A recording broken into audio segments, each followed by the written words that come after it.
Pamirsa ngarepin resesi sana ngejantenang krisis kerama balik kaptiang presiden tegteg sinambi nyantosang pariwisata sedang limbak malih.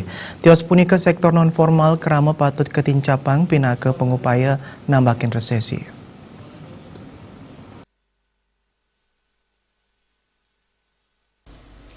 Akademisi bidang ekonomi sanes sepisanan pinake Sekretaris Direktur Program Pasca Sarjana Unwar Putu Ngurah Suyat Nayase sampun uning yening pandemi COVID-19 dahat mawasana majeng perekonomian global.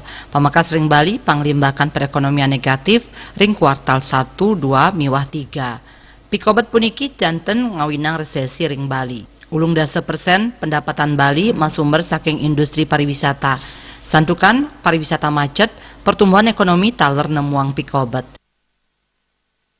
Ekspornya masih jalan, ya, pertambangan itu sawit masih jalan dan beberapa komoditi perikanan itu masih jalan sehingga di TW1 masih positif dia, TW2, TW3 negatif. Tapi peran pemerintah sekarang kan hanya meminimais di TW3 itu di kuartal 3 supaya tidak terlalu besar negatif pertumbuhan ekonomi. Jadi supaya tidak nanti kalau terus-terusan terjadi resesi itu akan jadi krisis namanya.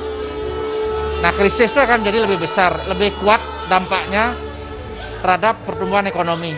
Jadi terutama negatif.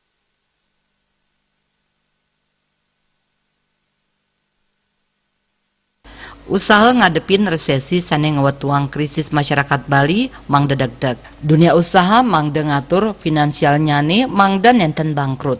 Sujatin nyane katut pengaman resesi ring Bali kantun ring sektor informal. Artaya Bali TV.